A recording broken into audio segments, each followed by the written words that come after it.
Bienvenidos a una diversa Actores del Cambio, un espacio donde la equidad y la inclusión son nuestras pasiones compartidas.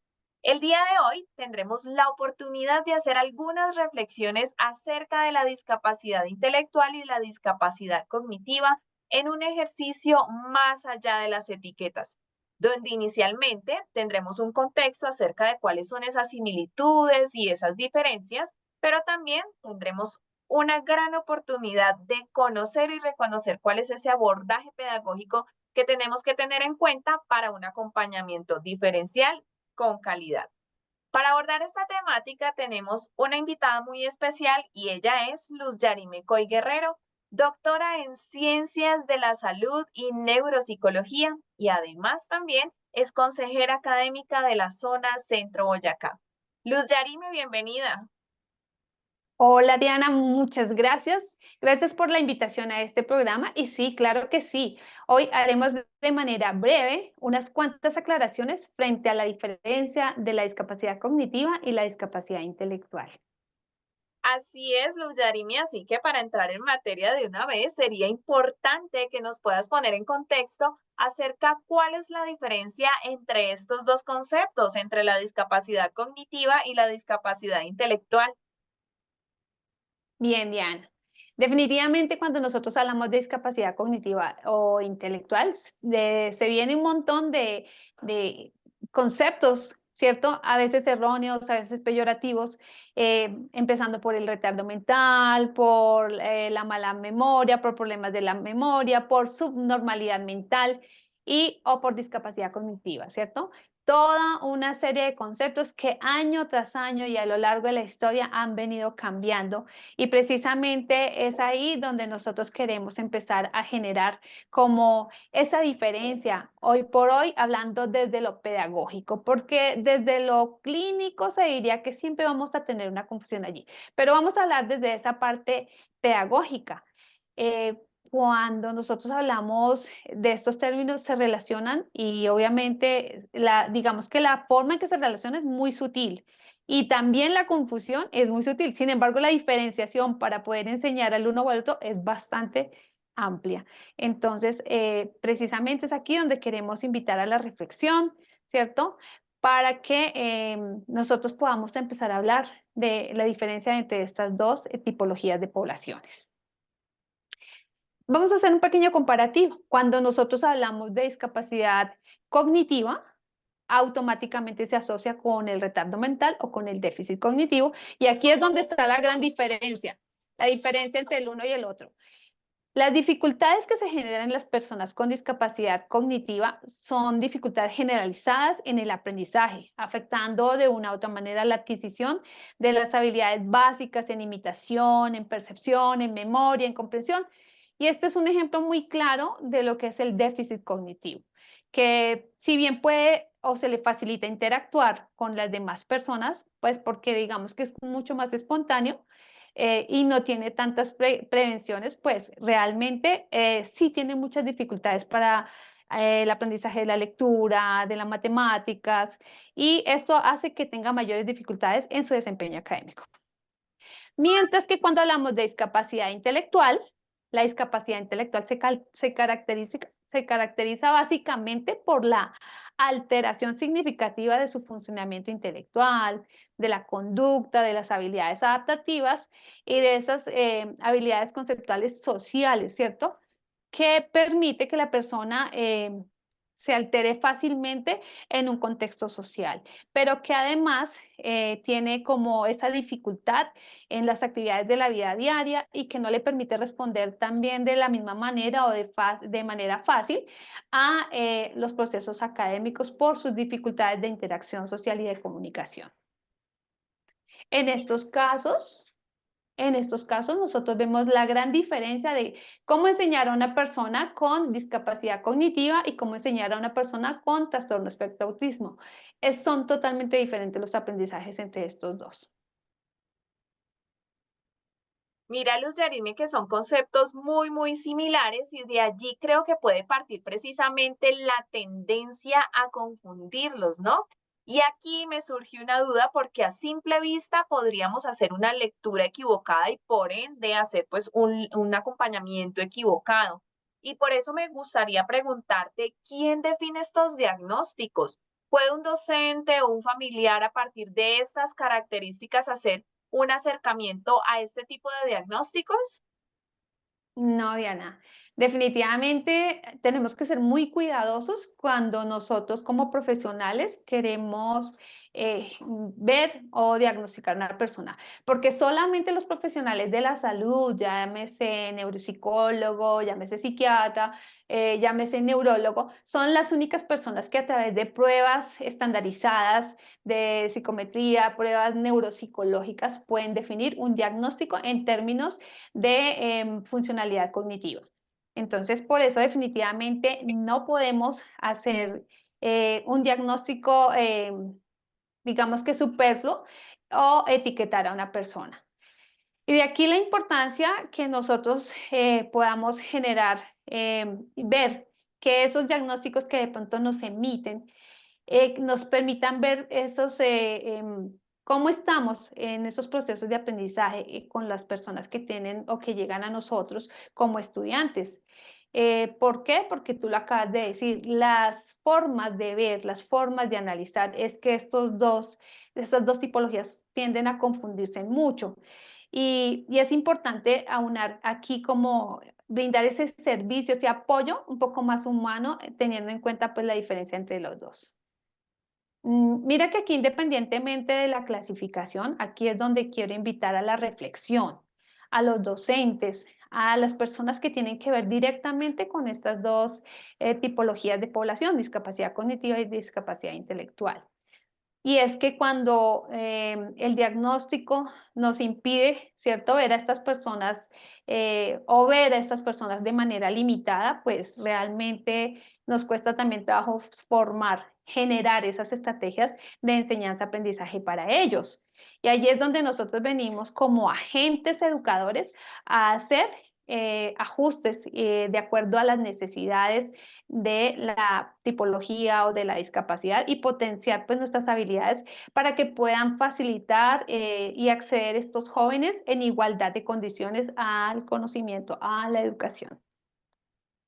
Muy al lugar la invitación que nos haces porque pues nos ayuda a movilizarnos desde nuestro quehacer, aportar a ese mejoramiento de la calidad de vida de las personas, ¿no? Y reconocer que un diagnóstico no es un pronóstico, porque creo que es muy común el error de enfocarnos a partir de los diagnósticos en lo que las personas no logran hacer en los tiempos o con los resultados que con regularidad esperaríamos.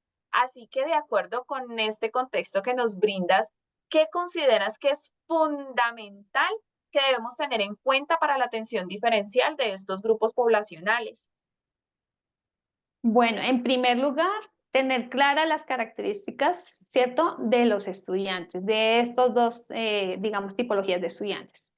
O sea, la diferencia, la forma de ser y la forma de aprender de acuerdo a estos estilos de aprendizaje de cada uno de estos grupos poblacionales. En segundo lugar, existen unos protocolos, unas rutas de atención, las cuales se han venido construyendo desde el eje de inclusión de la VISAE. Y es aquí donde se permite generar, digamos, procesos que están en continua transformación, que responden precisamente a estos cambios de clasificación, de diagnóstico, de características propias de las personas con discapacidad intelectual y cognitiva. Esto implica que se replanteen esos ajustes razonables, esa flexibilidad curricular de estos estudiantes y que podamos responder y ayudar y contribuir en esos procesos de retención, promoción y permanencia de estos estudiantes, ¿no?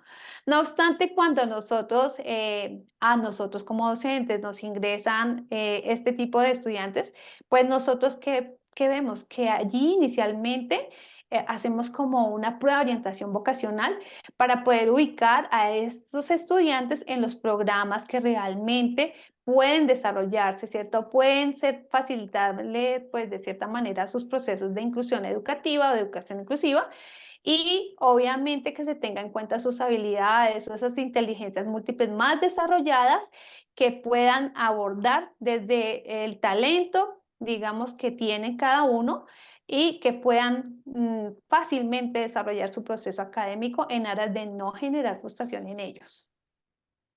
Bueno, y de acuerdo con esto que nos acabas de contextualizar y teniendo también en cuenta esas similitudes de las que nos has venido hablando, ¿estos ajustes serían los mismos para todos? No, Diana. Definitivamente no, y siendo coherentes con el proceso de la educación inclusiva, con el diseño universal del aprendizaje, lo primero que debemos comprender es que no todos los estudiantes van a, van a estudiar, van a aprender de la misma manera. Y pues digamos que de cierta manera esta multiplicidad de diagnósticos, de etiquetas, de todo lo que se ha venido dando, pues no permite que realmente las personas puedan trabajar desde ese enfoque diferencial, ¿cierto? Generando y actuando con una acción sin daño. Mira qué importante todo esto que nos estás indicando, porque cuando verificamos la discapacidad en ese certificado junto en la caracterización, podríamos pensar que los ajustes de un estudiante pueden ser los mismos para todos los que tengan el mismo diagnóstico, ¿no? Pero es claro que aquí hay que tener en cuenta otros aspectos como tú nos los nombrabas anteriormente, como también el lugar de residencia, la edad, la red de apoyo y bueno, una variedad de elementos allí que nos permitan conocer de cerca al estudiante, porque esta es la única manera de brindar un acompañamiento ajustado y exclusivo. Sin embargo, Luz Yarime, yo creo que hay un sentimiento allí que es un común denominador en algunos docentes y es que cuando se presenta o estamos ante una situación similar o bueno, ante estos grupos poblacionales hay algo de desconcierto e incluso temor por lo desconocido. Y de allí entonces la importancia precisamente de capacitarnos para brindar un servicio educativo que cumpla con esas características propias que son de la inclusión. Claro que sí, Diana. Y es normal que las personas tengan esa confusión y ese temor para atender estos grupos poblacionales. Por esa misma razón, se deben replantear esos planes de intervención académica, pensando pues en estos ajustes razonables para estos estudiantes, máxime si estamos hablando de políticas de educación inclusiva. Por esto también es importante que en los encuentros tutoriales se garantice la comprensión de las instrucciones, el uso del lenguaje claro y adecuado, usar sinónimos o explicaciones cortas y simplificadas, ¿cierto? Instrucciones de pequeños pasos que permita mostrar ejemplos que les permitan a estos estudiantes crear, clarificar, planear y realizar sus tareas. De una u otra manera, para el acompañamiento continuo, integral de estos estudiantes con discapacidad cognitiva o intelectual, se sugiere que estos estudiantes puedan asistir de manera presencial a su centro más cercano para apoyar el desarrollo de esas actividades académicas, ya sea con el acompañamiento de monitores, practicantes e incluso que los mismos tutores reconozcan un poco más cómo son los procesos de aprendizaje de estos estudiantes y acompañen estos procesos para lograr, digamos que con éxito, el avance académico de ellos.